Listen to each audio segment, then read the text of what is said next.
काँग्रेसचे मनोहर दांडेकर आपल्यासोबत आहेत. आपण त्यांच्याशी बोलणार आहोत. सर, काय सांगाल या आंदोलनाबद्दल? आज काँग्रेसतर्फे लाक्षणिक उपोषण तुम्ही घेतलेलं आहे, काय सांगाल, काय भावना आहेत तुमच्या? आज आम्ही आमचे जिल्हाध्यक्ष प्रफुल्ल पाटील साहेब, मनोज दांडेकर यांच्या नेतृत्वात नवीची जिल्हा तालुकाध्यक्ष सर्व आमचे पदाधिकारी आम्ही या एक दिवसाच्या लाक्षणिक उपोषणात बसलो आहोत. कारण मागे जो झाला आदिवासी आश्रमशाळेमध्ये विषबाधा, अन्नातून विषबाधा झाली, त्या विषबाधा संदर्भात आम्ही प्रत्यक्ष त्या आश्रमशाळांना भेट दिली. जिथे फूड बनते त्या त्या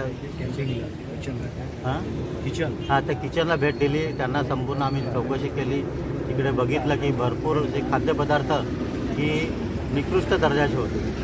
तेच निकृष्ट दर्जाचे जेवण आमच्या आश्रमशाळेत, त्यामुळे त्यांना विषबाधा झाली.